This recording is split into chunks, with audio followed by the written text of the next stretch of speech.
ડીજીપીએ 21 પીઆઈના બદલીના આદેશ કર્યા છે। 14 પીઆઈને એસીબીમાંથી બદલીને જિલ્લામાં મુકાયા છે। 7 પીઆઈને ઇન્ટેલિજન્સ બ્યુરોમાંથી બદલી કરાઈને જિલ્લામાં મૂકવામાં આવ્યા છે। મહત્વપૂર્ણ સમાચાર સામે આવી રહ્યા છે। ડીજીપીએ 21 જેટલા પીઆઈની બદલીના આદેશ કર્યા છે। ઉલ્લેખનીય છે કે રાજ્ય પોલીસ વડાએ 21 પીઆઈની બદલીના આદેશ કર્યા છે। 14 પીઆઈને એસીબી ઝોનમાં મૂકવામાં આવ્યા છે। મહત્વપૂર્ણ સમાચાર સામે આવી રહ્યા છે। ડીજીપીએ 21 પીઆઈના બદલીના આદેશ કર્યા। 14 પીઆઈને એસીબીમાંથી બદલીને જિલ્લામાં મૂકવામાં આવ્યા છે। મનપાના ચૂંટણી પરિણામો બાદ વિવાદોનો દોર યથાવત છે। વધુ એક ચૂંટાયેલા કોર્પોરેટરની ડિગ્રીનો વિવાદ સામે આવ્યો। ભાજપના ચૂંટાયેલા પ્રતિનિધિનું સભ્યપદ રદ કરવાની કોંગ્રેસની માંગ। નરોડા વોર્ડથી ચૂંટાયેલા ડોક્ટર ચંદાબેન પટેલની ડિગ્રીને લઈને વિવાદ થયો છે। નરોડાના કોંગ્રેસ ઉમેદવાર જીગર વ્યાસે ફરિયાદ નોંધાવી છે।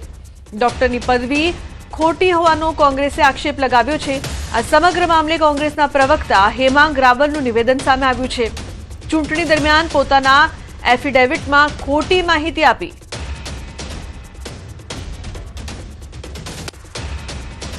એમની એફિડેવિટ ચેક કરતા માલુમ પડ્યું કે તેઓ નકલી ડોક્ટર છે, ઝોલાછાપ ડોક્ટર છે। ખોટા દસ્તાવેજોને ભ્રમિત રીતે રજૂ કરીને મતદારોને પણ છેતર્યા છે। અને જ્યારે એમણે એમના બેલેટ પેપરની અંદર પણ ડોક્ટર ચંદાબેન વિઠ્ઠલભાઈ પટેલ નામ લખાવ્યું હોય ત્યારે આ મતદારોની છેતરપિંડી છે।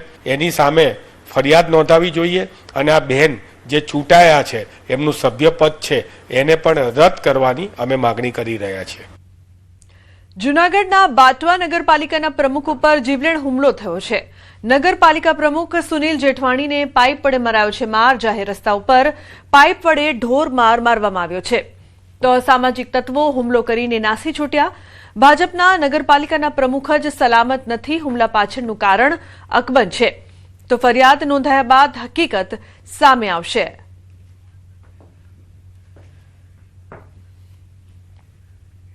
બીજી તરફ જૂનાગઢમાં ભાજપના 2 કાર્યકર્તાઓ ઉપર જીવલેણ હુમલો થયો છે। ઘાયલોના ધારાસભ્ય સંજય કોરડિયા પર ગંભીર આક્ષેપ। મેસેજ કર્યાના ખારમાં ધારાસભ્યએ હુમલો કરાવ્યાનો આક્ષેપ છે તો ભાજપ શહેર બક્ષીપંચ મોરચા મહામંત્રી નરેન્દ્ર ઓડેદરા અને કાર્યકર્તા તુષાર સોજિત્રા પર જીવલેણ હુમલો થયો છે।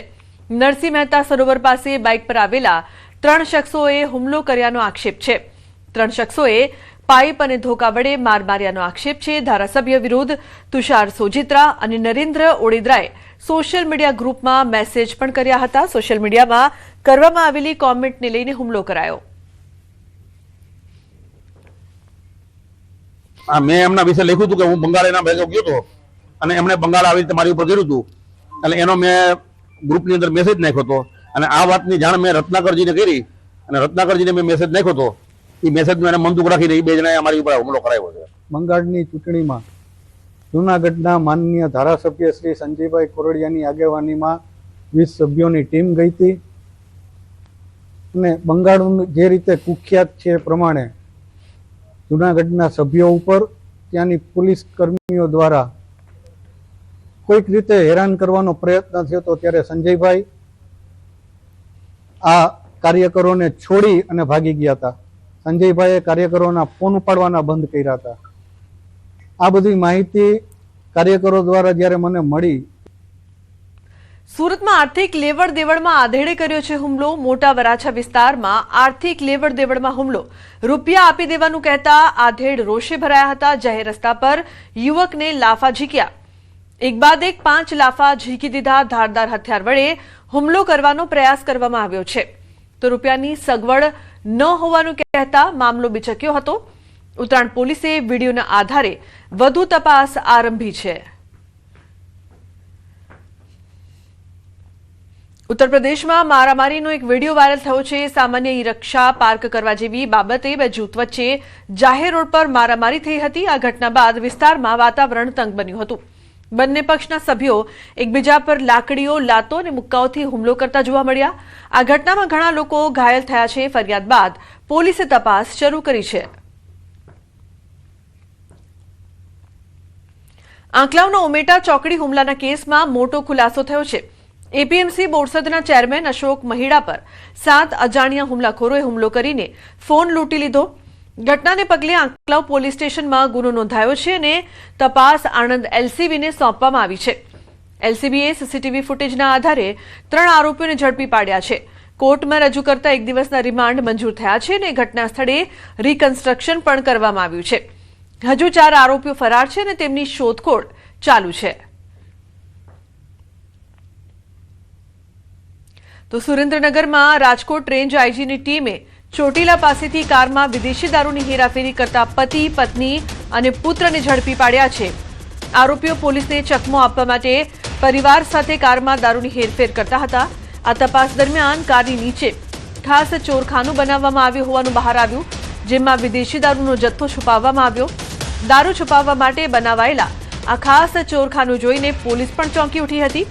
વિદેશી દારૂની હેરફેર કરતા 3 આરોપીઓને ઝડપી પાડવામાં આવ્યા છે.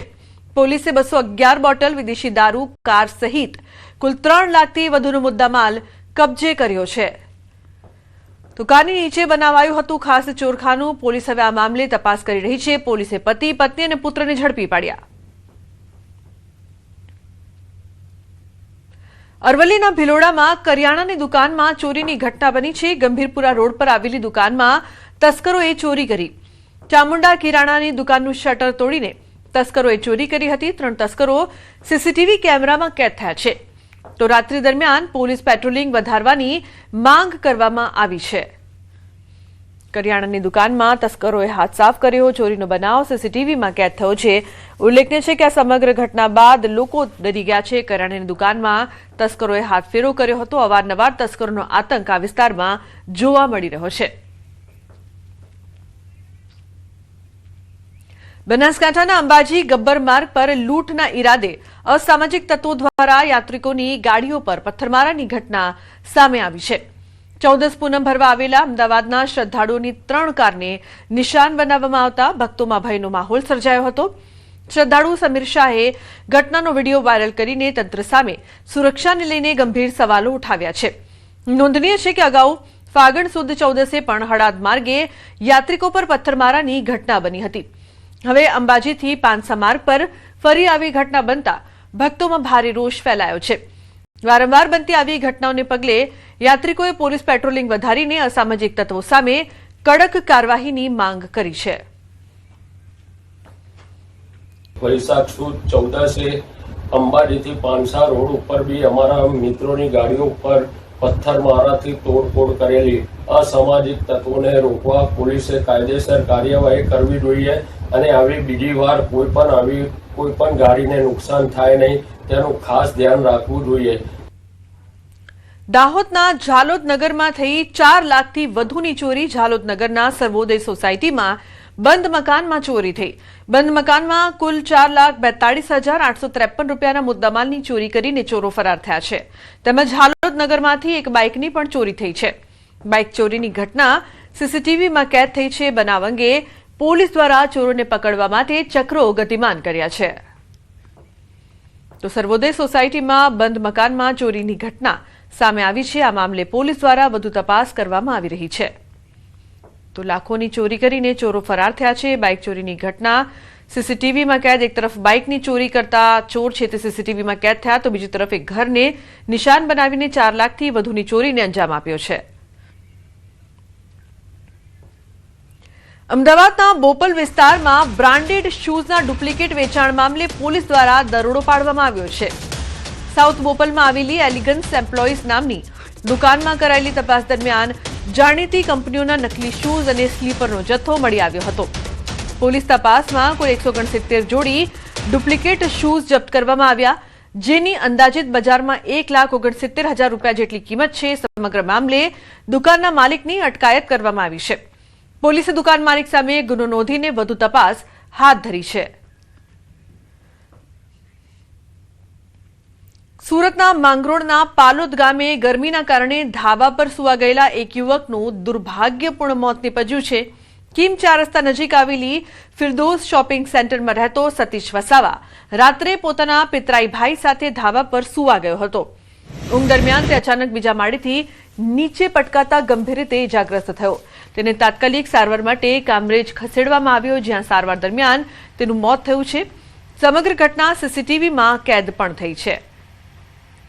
તો સુરતમાં ધાબા પર યુવક સુવા ગયો હતો અને તે બાદ તે ઊંઘમાં નીચે પડી ગયો, જે બાદ સારવાર દરમિયાન તેનું મોત નીપજ્યું છે.